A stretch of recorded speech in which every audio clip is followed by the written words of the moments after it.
It's okay. You don't have to get it all out right now. I never saw her before. Like, you didn't see the girl before either? So the guy and the girl you don't know? She's my boss. Okay. She's Valorisma. But I never seen it before. Like, Brendan Banfield was a former IRS law enforcement officer, trained in investigative techniques, firearms, and the preservation of crime scenes. As an agent in the IRS Criminal Investigation Division, he was trained to look at financial fraud, digital footprints, and criminal setups. His wife Christine was educated, accomplished, and by all accounts the kind of person who made the people around her better. She worked as a clinical nurse specialist, devoting her life to caring for others. They had a young daughter together. In 2022, they brought a Brazilian au pair named Juliana Peres Magalhães into their home in Herndon, Virginia to help care for the child. On February 24, 2023, Christine Banfield was found dead in her home. A man named Joseph Ryan was also dead in the same house. Brendan Banfield was alive. He claimed Ryan had broken in, stabbed Christine, and that he had shot Ryan in self-defense. When Brendan Banfield called 911, he knew exactly what language to use to sound like a law enforcement officer in distress. He gave coordinates, stated his name, and reported, "An intruder has broken into my home and stabbed my wife. I have shot the intruder. Send police and medical immediately." This call was designed to establish his authority and frame the response from the very first second. Paramedics and Fairfax County police officers arriving at the scene were met with a scene of utter horror. Christine lay in a pool of blood with multiple stab wounds to her chest. Joseph Ryan lay nearby, having been shot twice in the chest. Initially, the police treated the incident as a home invasion, but investigators took that story apart piece by piece, uncovering a web of deception, digital trails, and a cold-blooded conspiracy. By February 2026, a jury had convicted Brendan Banfield of 2 counts of aggravated murder. In June 2026, he was sentenced to life in prison without the possibility of parole, and Juliana Peres Magalhães, the au pair, had already pleaded guilty. She is serving 10 years in a state prison. What prosecutors proved was that the murders were not the result of a home invasion gone wrong. They were the result of a plan. A carefully constructed, months in the making plan conceived by Brendan Banfield and his au pair, who had been having an affair.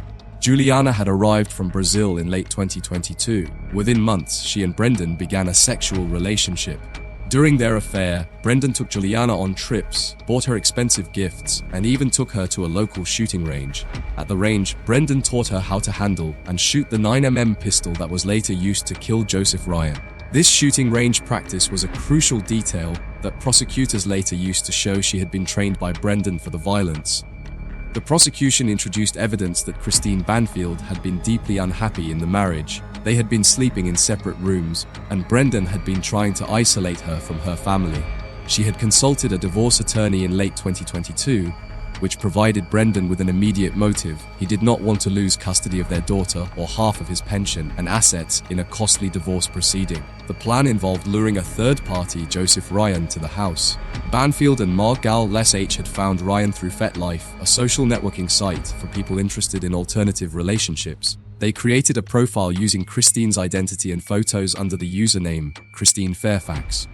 The digital forensic experts testified that the profile was created using a temporary email address registered to a burner phone that had been purchased by Juliana at a local Target store. Triangulation of the phone's GPS data showed it was at the Target when Juliana was seen on security cameras buying the phone, and that it was active in the Banfield home during the times the FetLife messages were sent. Using BDSM terms, they communicated with Ryan online, pretending to be Christine, and initiated a conversation where they arranged a meeting at the house on the morning of February 24. They lured Ryan by claiming that Christine wanted to be surprised in a home invasion scenario, instructing him to walk through the unlocked back door and start a physical struggle.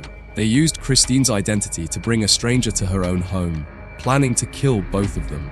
They wanted to stage the scene to look like a home invasion, Ryan as the intruder who stabbed Christine, and Brendan as the brave husband who shot the intruder in self-defense. Their young daughter was in the house when this happened, left in a nearby room while the violence unfolded. Joseph Ryan's presence in this story is worth a moment of deep attention, because in many media accounts, he is often reduced to a mere footnote in a sensational narrative about the Banfields. In reality, he was a human being whose life was cruelly stolen for no reason other than being a convenient pawn. Ryan was a 39-year-old IT specialist who lived in Springfield, Virginia. He was a quiet, introverted man described by his family and close friends as someone who had struggled with deep depression for years, but was actively making strides to rebuild his life and find happiness. He was active on FetLife, looking for consensual, adult BDSM relationships. He had no idea of the dark trap being laid for him. His family spoke of his gentle nature, his love for his pets, and how he had recently started a new job in hopes of finding a fresh start. He was not a threat to anyone, yet he was treated as a disposable object in a game of deception. Ryan was lured to that Herndon home by people pretending to be a woman he thought he was meeting consensually. The chat transcripts showed he had been given step-by-step directions on how to slip through the unlocked back door, and was repeatedly assured that the husband would be away at work. He was not a threat to anyone in that house, and was targeted specifically because he was a total stranger with zero connection to the family. Someone whose sudden presence could be easily framed to look like a random home invasion by an aggressive intruder. He was a prop in someone else's plan, and he died for it. The defense tried to portray him as a violent predator who broke into the home, but the digital evidence completely dismantled this claim, showing he was a victim of a cruel, premeditated setup. The question of Juliana Peres Magalhães' culpability is genuinely complicated, and it produced one of the more contested outcomes of this case. Juliana was 24 years old when this happened. She was living in the country on a visa, in a household dominated by the man she was in a relationship with. When she took the stand during Brendan's trial in early 2026, she gave a detailed account of how the plan was conceived. She testified that Brendan had manipulated her, telling her that they could only be together if Christine was gone. She claimed he forced her to buy the handgun and coordinate the setup. On the morning of February 24, she testified that Brendan had stabbed Christine. When Joseph Ryan arrived, Brendan handed her the gun and ordered her to shoot him. She admitted to firing the first shot, and then Brendan took the gun and fired the fatal second shot. In exchange for her cooperation and testimony, she pleaded guilty to a reduced charge of involuntary manslaughter in the death of Joseph Ryan.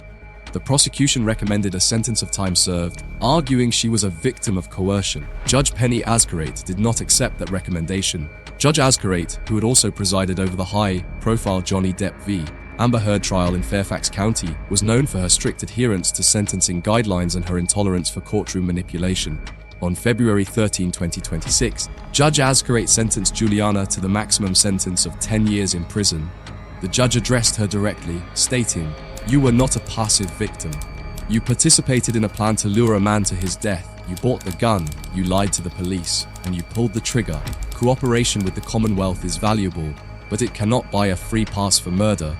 This case also triggered a wider national debate regarding the regulation of the au pair program in the United States. Advocacy groups called for stricter oversight, home visits, and reporting mechanisms to protect young foreign nationals from exploitation by their host families, noting that Juliana's situation, while criminal, highlighted the immense vulnerability of young women living in isolated households under host fathers who hold complete power over their legal immigration status.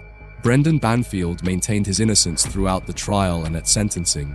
His attorneys argued that the evidence was circumstantial, that Juliana was the sole killer who acted out of jealousy to eliminate Christine, and that she was lying to secure a reduced sentence. They called several character witnesses to testify to his good standing as a law enforcement officer, hoping to convince the jury he was a protector of the community.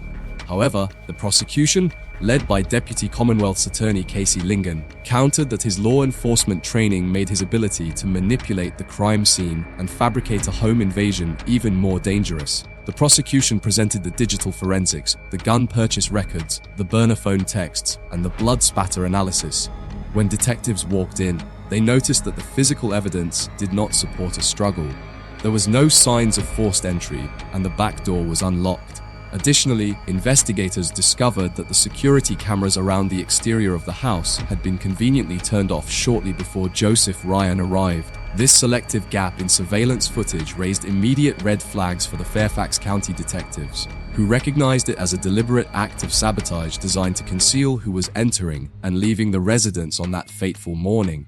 In the master bedroom, the blood spatter on the walls and ceiling showed that Christine had been stabbed while lying in bed, not standing or struggling.